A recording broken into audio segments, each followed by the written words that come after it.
राग है, प्रेम है, ममता है, मोह है, तो उसकी टेंशन, माता जी बहुत टेंशन रहती। चलो जब तक मैं हूँ तब तक तो हम निभा देंगे इसको, जब हम चले जाएंगे तो क्या होगा इसका। और प्रेम ना हो, अरे बोलिए ना, तो टेंशन ही नहीं है। सब्जी वाले से मोल भाव करते हो, कितने रुपए किलो दी, ये चल इतने में लगा दे। क्यों किया? किसको बचाने के लिए किया? धन को बचाने के लिए। धन क्यों बचाना चाहते हो? धन से राग है, धन से राग है। सामने वाले को परेशान क्यों करते हो? क्योंकि धन से राग है। और सामने वाले से प्रेम क्यों करते हो? क्योंकि वो पैसा कमा रहा है, क्योंकि वो पैसा कमा रहा है। वो पैसा ना कमाए फिर देखो उसका प्रेम। अभी तो बड़े, तुम्हें जो पसंद है ना मैं वही बनाया करूँगी, आपको ये बहुत अच्छा लगता है। भाई ऐसा क्यों? और ज़रा वो महीना भर दुकान ना जाए, कोई काम ना करे, फिर क्या करोगे? अभी तो इंतज़ार करते, वो आने वाले हैं, मेरा बेटा आने वाला है, उसके लिए भोजन बना के रखोगे, उसके लिए ठंडा जूस निकाल के रखोगे, ये करोगे वो करोगे, उसका टाइम हो गया आने का, पूरी तैयारी करोगे।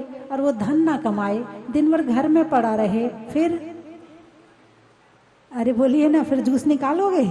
फिर तो उसका जूस निकाल दोगे। निकम्मा कहीं का, सारे दिन घर में पड़ा रहता है, ठलवाईगिरी करता है, फालतू की बातें करता है। ये नहीं कि दुकान चले जाएं, ये नहीं कि यहाँ चले जाएं। बोलिए हाँ या ना, तुम्हारा प्रेम किससे है? बेटे से है या पैसे से है? अब सोचना पड़ेगा भाई। जब बच्चा जब तक छोटा होता है तब तक तो बेटे से प्रेम होता है, और जब बच्चा बड़ा हो जाता है, हाँ अब प्रेम जुड़ गया, किससे? पैसे से। अब रोटी तो दोगे मगर गालियां भी दोगे। एक रोटी के साथ एक गाली फ्री, 2 रोटी के साथ 2 गाली फ्री, 3 रोटी के साथ 3 गाली फ्री, और 4 रोटी के साथ 8 गाली फ्री। 4 रोटी में गाली दुगनी हो जाएगी। खाने को इतना चाहिए, कमाना कुछ है नहीं है, सारे दिन बैठे बैठे खाना है। तो अकेले इनकी नहीं, यदि महिलाएं घर का काम ना करें, अरे बोलिए ना, एक दिन भाई आज मन नहीं कर रहा काम करने का, चलो ऐसा करो भोजन तुम ही बना लो, बच्चों से बनवा लो। आज झाड़ू लगाने का मन नहीं कर रहा, आज पोछा लगाने का मन नहीं कर रहा, आज ना कपड़े तुम ही धो लो। महिलाएं घर का काम ना करें और 1 महीना तक कोई काम ना करो, फिर देखो कौन आपको प्रेम करता है, फिर देखो आपको कौन प्रेम करता है। अब प्रेम किससे है? संसार में किसी की कीमत नहीं है, कीमत है तो उसकी योग्यता की और उसके काम की। इंसान चाम को नहीं काम को नमस्कार करता है। क्या? इंसान काम को नहीं, चाम को नमस्कार नहीं, काम को नमस्कार करता है। हम भगवान आदिनाथ की पूजा करते हैं, पार्श्वनाथ की पूजा करते हैं, भगवान मुनीश्वरनाथ भगवान की पूजा करते हैं। क्यों करते हैं? क्यों करते हैं? उन्होंने ऐसा कार्य किया, वो भगवान बन गए, उनके अंदर इतने गुण हैं कि हम उनकी पूजा करते हैं। और उन्होंने यदि अपने गुणों को प्रकट ना किया होता तो वर्तमान में क्या हो रहा? गुण तो कम है और सम्मान की भावना ज्यादा है। गुण तो कम है और सम्मान की भावना ज्यादा है। गुणों को बढ़ाओ तो सम्मान बढ़ जाएगा, गुणों को घटाओ तो सम्मान घट जाएगा, वो तो स्वाभाविक है ना। तो जो सारी कहानी शुरू होती है वो राग से शुरू होती है। संसार की सारी कहानी जो शुरू होती है वो राग से शुरू होती है। जिसने राग द्वेष कामादिक जीते सब जग जान लिया है। जिसने राग द्वेष कामादिक जीते उसने सब जग जान लिया। जिसने जीता है उसने जान लिया है, और जिसने नहीं जीता है उसने नहीं जाना है। भगवान महावीर घर में रहते थे, घर में रहते थे तब हम उन्हें भगवान नहीं मानते थे। जब वो महलों में रहते थे तब हम उनकी पूजा नहीं करते थे। उनकी पूजा हमने कब शुरू की? अरे बोलिए ना, जब उन्होंने राग छोड़ा, जब उन्होंने मोह छोड़ा, जब वो आत्मस्थ हुए, जब वो अपनी आत्मा की गहराई में पहुंचे, तब हमने उनकी पूजा करी। और तुम सब कुछ होते हुए, पूरे राग में डूबे हुए, और सोचो कि पूरा सम्मान मिल जाए, पूरी पूजा हो जाए, तो कहाँ से हो जाए? त्याग करो ना, कुछ अच्छे काम करो ना। दिन भर मोबाइल चलाओ बैठ के, इसके सिवा कोई और काम है नहीं तुम्हारे पास, फिर कहो कि तुम्हारी पूजा करें, तो कैसे करें? तो पूजा कहाँ से शुरू होती है? वीतरागता से। कहाँ से शुरू होती है? वीतरागता से। जिसने राग द्वेष काम आदिक जीते, ये रति जो नौकशाएं चल रही ना, हास्य, रति, अरति, शोक, भय, जुगुप्सा, स्त्रीवेद, पुरुषवेद और नपुंसकवेद, है ना।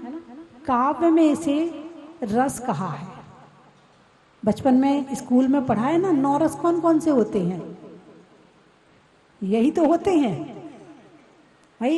एक रस वो षट रस जो है, मीठा, खट्टा, कड़वा, चरपरा, कसायला, ये तो तुम्हारे भोजन के रस हो गए।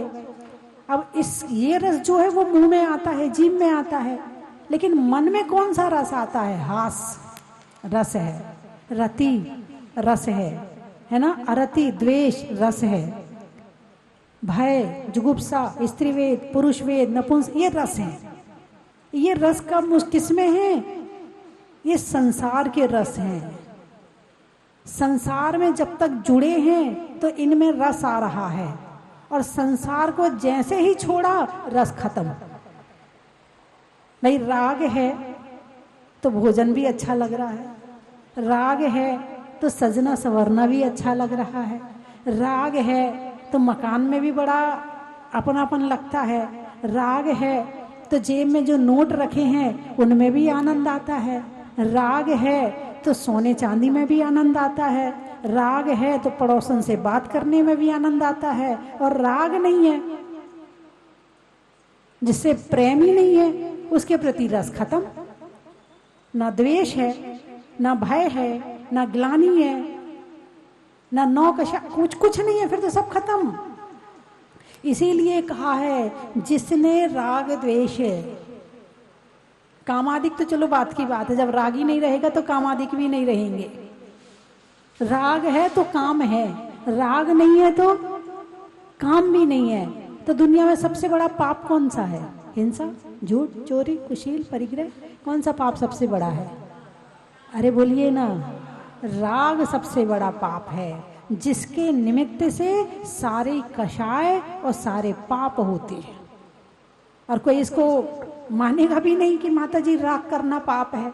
कोई घर में किसी से राग ना करे। अब बहू यदि सास से राग ना करे, देखो कितनी दुखी रहती है, कितनी टेंशन रहती, बोलती तक नहीं है, देखती तक नहीं है मेरी तरफ, मुस्कुराती भी नहीं है मुझे देख के, सारे दिन अपने कमरे में घुसी रहती है, भोजन भी ऐसे ही करा देती है।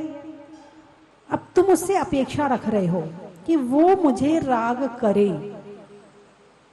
और नहीं करे तो शोक, नहीं करे तो शोक, नहीं करे तो गिलानी। ऐसी बहू तो कहाँ से मेरी किस्मत फूटी थी, ऐसी बहू मिल गई मुझे। गिलानी, शोक, सारे दिन दिमाग में विचार चलना। एक पाप किस कारण हो रहे हैं? राग के कारण। राग नहीं होता तो शोक नहीं होता, राग नहीं होता, और फिर भाई भी रहता है बहू का। रसोई में गए, अब कुछ खाने का मन कर रहा है, अब बहू क्या कहेगी? सास बार बार खाती है, अभी तो रखी गई थी, सास ने खा लिया होगा, अब घर में कोई और है नहीं। भाई, राग है तो भाई, यानी जितने पाप हैं, जितनी कषाय हैं, यदि उन सब का कोई कारण है तो रति, राग, प्रेम है। और आप इसको मानने तैयार नहीं होगे, आप इसको बुरा मानते ही नहीं हो। बुरा मानो तो छूटे। राग को यदि बुरा मानो कि वास्तव में राग करना पाप है, तो आगे के पाप छूटे। तुम इसको बुरा मानते नहीं, सजना सवरना। अभी कोई यदि मान लो बिंदी ना लगाए, अभी कोई चूड़ी ना पहने, हालांकि वो नहीं पहनती है तो इसलिए नहीं पहनती कि उसे राग नहीं है, उसके नहीं पहनने का कारण राग नहीं है, उसके नहीं पहनने का कारण हिड़स है। जब पति मेरे लिए कुछ नहीं पहनता तो मैं इसके लिए क्यों पहनूं? हिड़स है, हिड़स कहते हैं इसको। इसको कहते हैं कि बराबरी करना। जब वो मेरे लिए, यदि वो मांग भरे तो मैं भर लूंगी, वो चूड़ी पहने तो मैं पहन लूंगी, वो बिछुड़ी पहने तो मैं पहन लूंगी। जब वो नहीं पहनता तो मैं क्यों पहनूं? इसमें भी एक अभिमान है, ये भी एक कषाय है ना। अब मान लो कोई नहीं पहनता है तो क्या लगता, ऐसी घूमती रहती है, अच्छी लग रही है क्या? अच्छी नहीं लग रही है, सारे दिन मन में आएगा नहीं आएगा? अरे बोलिए ना, यदि आपकी लड़की अच्छे से ना रहे, लड़की है, चलो अभी शादी नहीं हुई है और उसको पहनने का शौक ही नहीं है, शादी नहीं हुई है और पहनने का शौक नहीं है, और मम्मी को खूब सजने संवरने का शौक है, अब वो अपनी लड़की को क्या कहेगी सारे दिन? अरे बोलिए ना, ढंग से रहा कर, समाज में जाती है, उठती बैठती, अच्छा नहीं लगता है, पहन लिया कर, जरा अच्छे कपड़े पहना कर। बोलिए कहोगे नहीं कहोगे? क्यों?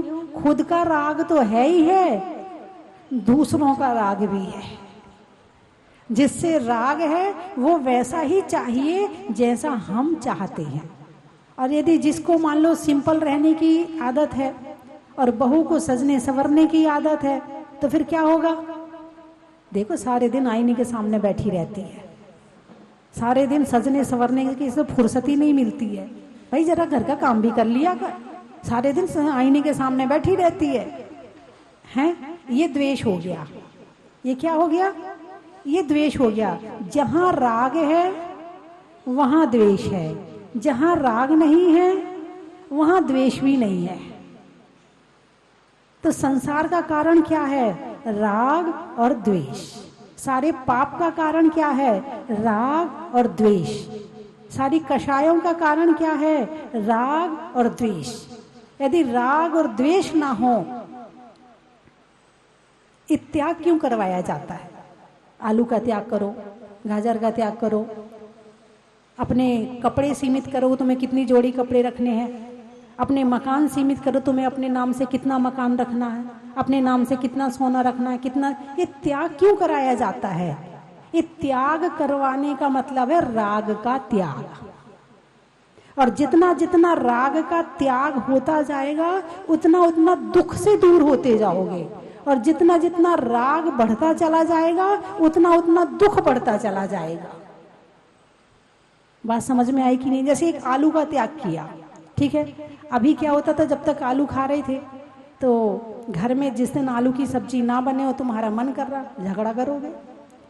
आलू के पराठे बनाने कहा, नहीं बने, झगड़ा करोगे, है ना। आलू के कुछ खाना, टिक्की खाना, चलो बाजार चलते हैं। अब तुमने एक आलू का त्याग किया तो एक आलू का मतलब वो एक आलू नहीं, आलू मात्र एक, है ना। आपने आलू का त्याग किया, अब आपकी आलू की टिक्की, आलू के समोसे, आलू के पराठे, आलू की चिप्स और क्या क्या बनता है जितनी चीजें हैं वो सारी आपकी त्याग हो गई। अब आपका मन जब तक संकल्प नहीं लिया था तो सब चीज में मन जा रहा था, ठीक है, सब चीज में मन जा रहा था, ये खाना वो करना, दिमाग वहां लग रहा था। अब आपने आलू का त्याग किया, आपका दिमाग उतनी चीजों से हट गया, उतने राग से हट गया।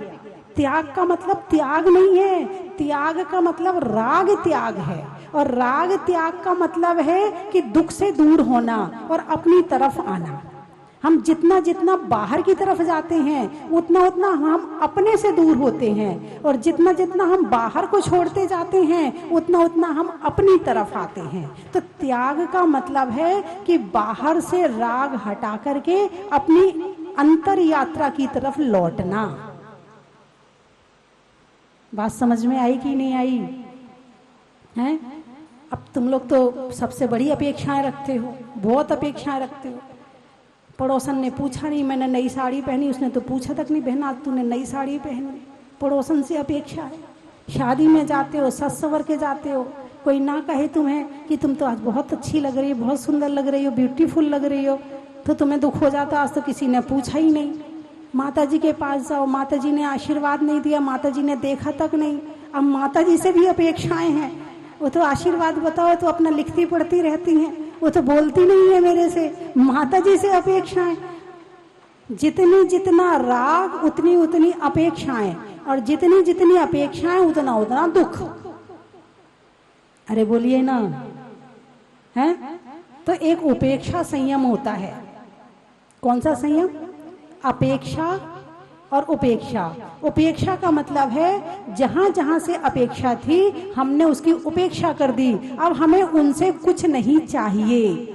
और ऐसा वही कर सकता है जो स्वयं से जुड़ा हुआ है, जिसका मन खुद से लगता है, जिसका मन स्वाध्याय में लगता है, जिसका मन ध्यान में लगता है, जो अपनी आत्मा को पहचानता है, जो परमात्मा को पहचानता है, वो ही इतनी काम कर सकता है। और जो अपने आप में नहीं रह पाता है उसे दिन भर दूसरों की जरूरत पड़ती है।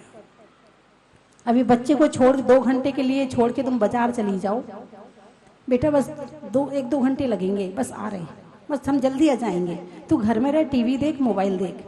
अब वो 1 घंटा हो गया मोबाइल देख लिया, 2 घंटा हो गया, और कितना मोबाइल देखे बेचारा, थक गया मोबाइल देख देख के।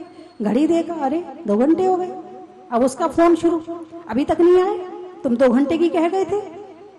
फिर वो अरे बेटा बस 10 मिनट में आ रहे, अब आपको और देर लगे, फिर फोन। यानी यदि दुनिया में सबसे ज्यादा कठिन है तो अकेला रहना है। अकेला और एकांत दोनों में अंतर है। जब राग होता है और फिर अकेला रहे तो उसको कहते अकेला। और एक है अंत, यानी मेरी आत्मा एक है और मैं उसमें पहुंच गया, तो एक ही है अंत जिसका, वो है एकांत। एकांत ध्यान संयम साधना के लिए होता है, और अकेलापन राग के द्वारा जो उत्पन्न हो वो अकेलापन है। और भीड़ में जो अपने आप में रहे वो भी एकांत है। क्या भीड़ में बैठे और अपने में है, अपना लिख रहे, अपना पढ़ रहे, अपना ध्यान कर रहे, अपनी जाप कर रहे, अपनी माला कर रहे, अपने आप में रह रहे, हमें किसी से मतलब नहीं है, वो भीड़ में रह करके एकांत में है। और जो अकेले में है मगर दिमाग में भीड़ चल रही है वो अकेला नहीं है, वो भीड़ में है। तो रति, ये काम करवाने वाला कौन है? ये जड़ कहाँ है?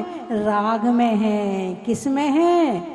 राग में है। जब आत्मा से प्रेम होता है तो वैराग्य होता है। इसको कहते राग, वैराग, वीतराग और अनुराग। 4 चीजें हैं, राग, अनुराग, वैराग और वीतराग। ये 4 चीजें हो गई। राग अटैच होना, किससे? संसारी वस्तु से और संसारी प्राणियों से। अनुराग देव शास्त्र गुरु के प्रति जो राग होता है उसको अनुराग कहते हैं। और अनुराग इसलिए कहते हैं कि उनसे होने वाला ये अटैचमेंट आपको राग छुड़ाने वाला होता है और मोक्ष मार्ग पर ले जाने वाला होता है, इसलिए इसे अनुराग कहते हैं। और एक होता है वैराग। जब वैराग आता है तो फिर संसार, शरीर, भोग सब नश्वर लगने लगते हैं। ऐसा लगता है अरे मैंने अपना कितना जीवन खराब कर दिया। यदि इतना राग, इतना प्रेम मैं खुद से करता, अपनी आत्मा से करता, तो जाने अभी तक कितनी ऊंचाइयों पर पहुंच गया होता। तो बाहर की वस्तुएं जब व्यर्थ लगने लगे, जब छोड़ने का मन करने लगे, तो इसका नाम है वैराग। और जब छोड़ दिया जाए तो इसका नाम है वीतराग।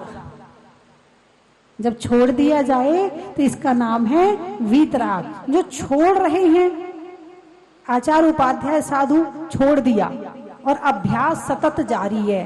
कहीं मन जाता है वापस लाते हैं, कहीं मन जाता है वापस लाते, अभ्यास सतत जारी है। साधना चल रही है। किसकी साधना चल रही है? राग और द्वेष छोड़ने की। भगवान ने सारे वस्त्र छोड़े, आभूषण छोड़े, क्यों छोड़े? क्योंकि उससे राग छोड़ना है। राग छोड़ने के लिए छोड़े हैं। फिर उसका अभ्यास किया, फिर ध्यान किया, साधना करी, और ये सारी साधना मानसिक है। कौन सी है? मानसिक साधना है।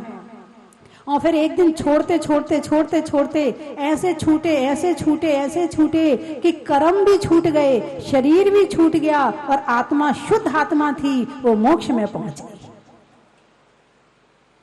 अभी कौन सी आत्मा है? अशुद्ध आत्मा है, कर्म सहित आत्मा है, कषायों सहित आत्मा है, और अभी तो कल्पना भी नहीं है कि कभी अपनी आत्मा को शुद्ध करेंगे। अभी तो भाव ही नहीं है कि अपनी आत्मा को शुद्ध करेंगे। अभी तो पूरे जहां हैं भाई, हम तो अपने घर में ही ठीक है, घर छोड़ के क्या करना है भाई, हम तो अपने घर में ही ठीक है। कोई जा रहा हो, घर से निकल रहा हो, पागल है, दिमाग खराब है तेरा? कोई घर छोड़ा जाता है क्या? अपने घर में रह के कर ले जितना धर्म करना है। और घर में ही रह होके मतलब घर में रहकर धर्म हो रहा होता तो भगवान महावीर अब महल मकान को छोड़ते नहीं। कहीं ना कहीं घर से दूर रहकर साधना करी जाती है। और फिर जैसे कोई वकील है, जब वकील बनता है तो वकील के नीचे रह के काम करता है। सीए है, सीए बनता तो पहले सीए के नीचे रह के काम करता। डॉक्टर है, डॉक्टर के नीचे रह के काम करता। ऐसे ही कोई घर छोड़ता है तो अकेले नहीं छोड़ देता है, किसी गुरु के सानिध्य में रहता है, उनके साथ में सीखता है, साधना करता है, उनके साथ में रह के अभ्यास करता है, दीक्षा लेता है। जब परिपक्व हो जाता है फिर अब तुम करते रहो, अब कोई दिक्कत नहीं है। ऐसे ही गुरु का सानिध्य अत्यंत जरूरी है। कब तक? जब तक हम उस स्टेज तक नहीं पहुंचे।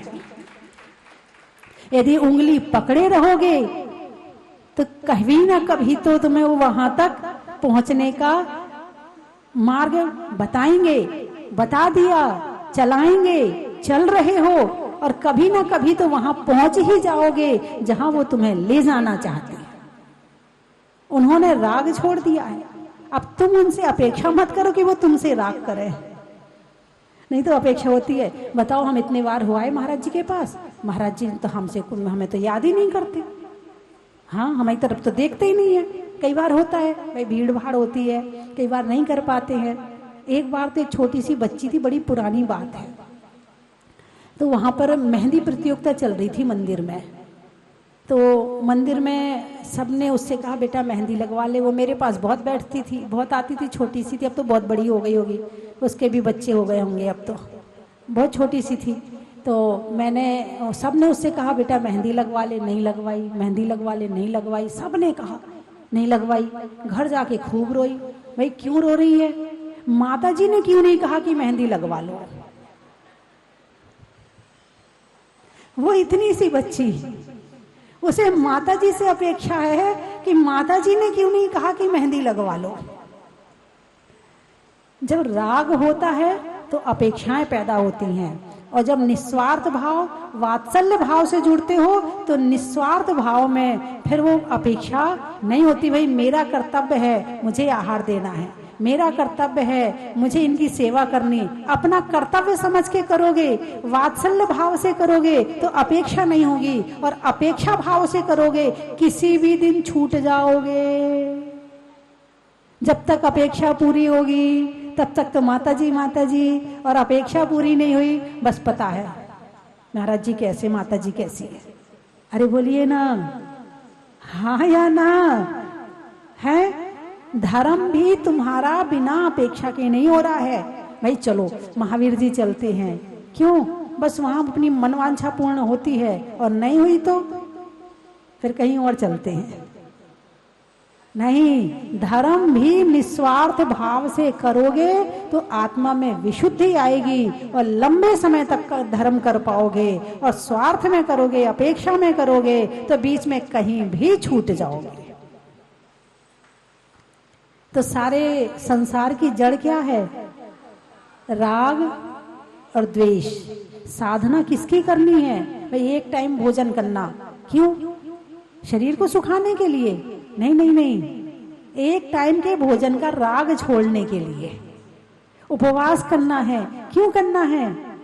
कि भाई आज हमारा भोजन का पूरे दिन के राग का त्याग है। अब तुम घर में कुछ भी बनाओ, हमें कोई मतलब नहीं है, आज तो हमारा भोजन का त्याग यानी राग का त्याग, वस्त्र का त्याग, भाई आपने 100 जोड़ी रख लिए, बाकी का त्याग कर दिया, तो माने राग का त्याग।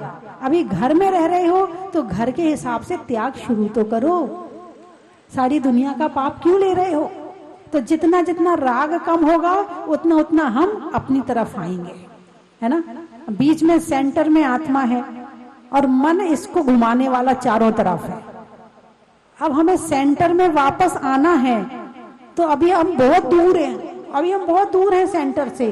अब दूर हैं तो जितने हम दूर हैं उतना पास आने के लिए हमें उतना उतना त्याग करना होगा और धीरे धीरे धीरे करके फिर अपनी तरफ आना होगा। ये है जैन धर्म का सार। जैन धर्म कठिन नहीं है, बिल्कुल कठिन नहीं है। यदि अपनी आत्मा को जानने लगो, पहचानने लगो, तो जैन धर्म बिल्कुल कठिन नहीं है। और जिसने अपनी आत्मा को नहीं जाना, नहीं पहचाना, उसके लिए जैन धर्म बहुत कठिन है। और शुरुआत में तो सहारे की जरूरत होती है। जैसे छोटा बच्चा है, उंगली पकड़ के चलता है, ऐसे ही आप एक दिन में सोचो कि हम राग त्याग करके और घर के अंदर बैठ जाएं अकेले, तो मन लगने वाला नहीं है। उसके लिए पहले साथ चाहिए। कहते ना, अभी भी कहा है कि सबको, साधु संतों को साथ में रहना चाहिए। क्यों रहना चाहिए? ताकि एक दूसरे के साथ जो क्रिया चल रही है, जो ध्यान सामायिक चल रही है, कभी मन यदि खराब हो भी जाए तो एक दूसरे के साथ रह के मन वापस आ जाए। यह है संगति का प्रभाव। कभी फिसल भी रही होगे तो वापस आ जाओगे।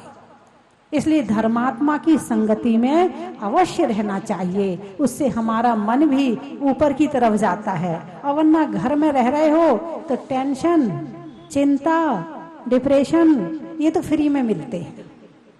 घर में रहने वाले को क्या क्या, अरे बोलिए ना, टेंशन, डिप्रेशन, दुख, कष्ट, संघर्ष, परेशानी, ये सब फ्री में मिलते हैं। और ये छोड़ना है तो राग छोड़ना है। क्या छोड़ना है?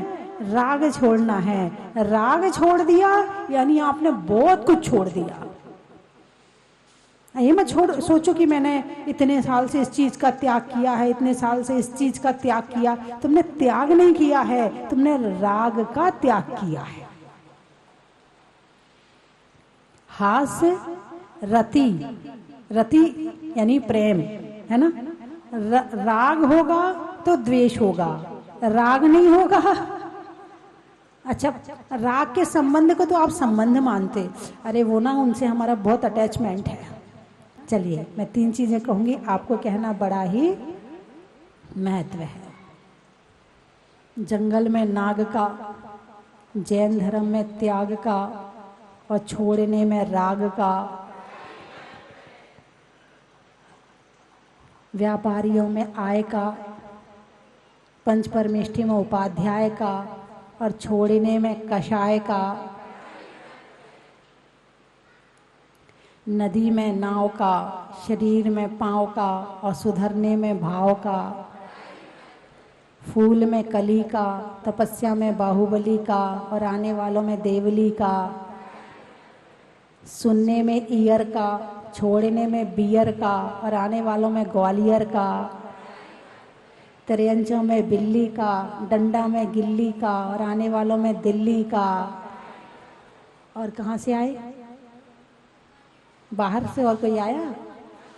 सोनागिर से। अच्छा। शरीर में सर का, पक्षी में पर का, और आने वालों में सोनागिर का। पानी में मगर का, चलने में डगर का, और आने वालों में अशोक नगर का। जहाजपुर से। अच्छा। गाने में सुर का, रिश्तों में ससुर का, और आने वालों में जहाजपुर का। कोटा वाले भी बैठे हैं। आम की बोर का, खाने में कौर का, और आने वालों में इंदौर का। सावन की घटा का, रसोई में पटा का, और आने वालों में कोटा का। आकाश में तारा का, लगाने में नारा का और आने वालों में 12 का। देवों में असुर का, पशुओं के खुर का और आने वालों में जयपुर का। चित्तौड़ से कौन आया? वृक्षों में बड़ का, बड़ की जड़ का और आने वालों में चित्तौड़गढ़ का। हम कल ही रात को यहाँ पे पधारे हैं, रात को 12 बजे के आसपास। लेकिन यहाँ पे आने के बाद माहौल, वातावरण इतना सुंदर था, इतना शांत था कि एक बार घूमे बिना हम मंदिर की परिक्रमा बना रह नहीं पाए। तो बहुत ही सुंदर वातावरण, अभी भी एकदम शीतलता मिल रही है यहाँ पे आकर के।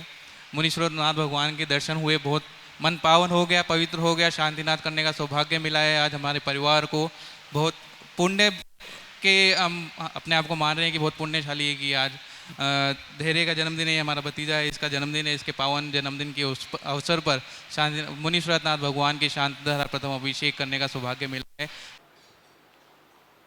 हमारा सौभाग्य है कि भगवान मुनीश्वरनाथ के दर्शन करने का हमें सौभाग्य प्राप्त हुआ है। साथ में माता जी का सानिध्य, माता जी के दर्शन भी प्राप्त हुए हैं। माता जी पिछले करीब 1.5-2 साल से जहाजपुर से, जब से आपने 3 साल हो गए, पदमपुरा भी आप चातुर्मास किया है, 2.5-3 साल से माता जी का विहार लगातार चल रहा है। पिछले वर्ष चातुर्मास सोनागिर जी में हुआ और आपके सानिध्य में सोनागिर जी में तमाम सारी विकास की योजनाएं प्रारंभ हुई, जिसमें सबसे महत्वपूर्ण जो योजना थी वो है सहस्त्रकूट जिनालय की, जो आपके सानिध्य में प्रारंभ हुई है। उसका निर्माण चल रहा है। एक जहां ठहरने रहने की आधुनिक सुविधाओं से थोड़ी सी कमी थी, उसमें 156 कमरों के अति आधुनिक कमरों का निर्माण होने जा रहा है। उसका कार्य प्रारंभ हो चुका है। वहाँ से विहार करते करते केशवराव पाटन माता जी का आगमन हुआ। मैं पिछली बार भी यहाँ आया, केशवराव पाटन तो मेरे 5वीं-6वीं बार आया हूँ, लेकिन माता जी जब से हैं आज दूसरी बार आया हूँ।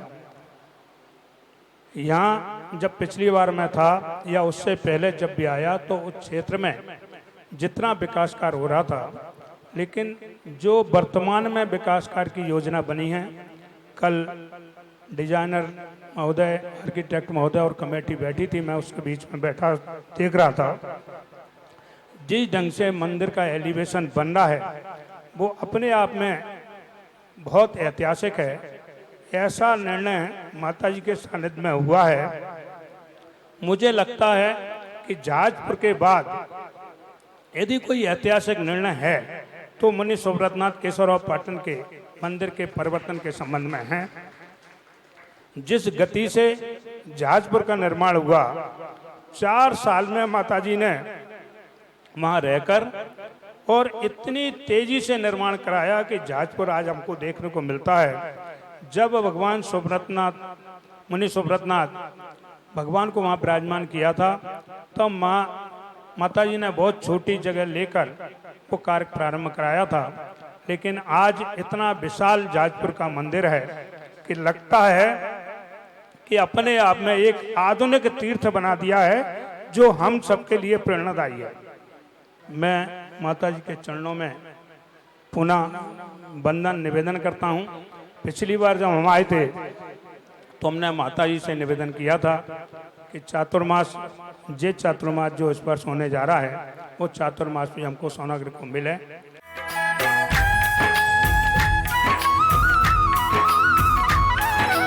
मंगलवार को मंगलकारी मंगल करने प्रगटे, दर्शन करते ही आशीषों के भंडार हैं भरते। चन की थाल को सजाओ रे आज, रत्नों की थाल को भर लाओ रे आज। आओ आओ करे रे गुणगान आरती भगवन की।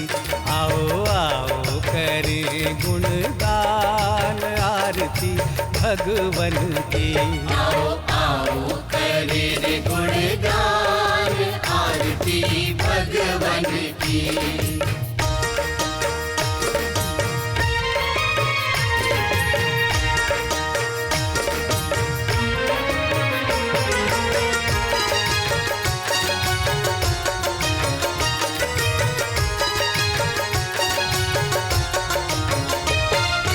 पिता सुमित्र के राज दुलारे, माँ पद्मा जी के नैनों के तारे।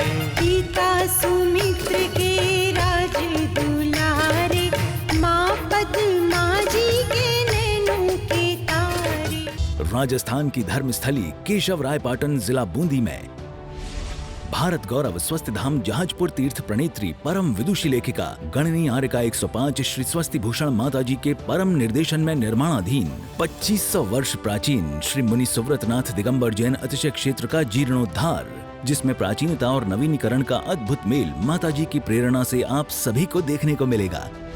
तो फिर देर किस बात की, क्योंकि 100 नए मंदिर बनाना और एक प्राचीन तीर्थ का जीर्णोद्धार कराने का फल बराबर है। तो इस पुण्य के कार्य में अपने द्रव्य का सदुपयोग कर पुण्यानुबंधी पुण्य का सृजन अवश्य करें। निर्माण सारथी 1,11,000 रूपए, निर्माण मित्र 51,000, निर्माण सहयोगी 31,000 एवं निर्माण शिला योजना हीरक शिला 51,000, रत्न शिला 31,000, स्वर्ण शिला 21,000, रजत शिला 11,000, ताम्र शिला 5100, सामान्य शिला 2100 रूपए। निम्न प्रकार की योजनाओं से जुड़कर अपने कल्याण का माध्यम बने। दान देने हेतु खाता विवरण निम्नवत है। अधिक जानकारी हेतु संपर्क करें 8306423108 और 9351996323।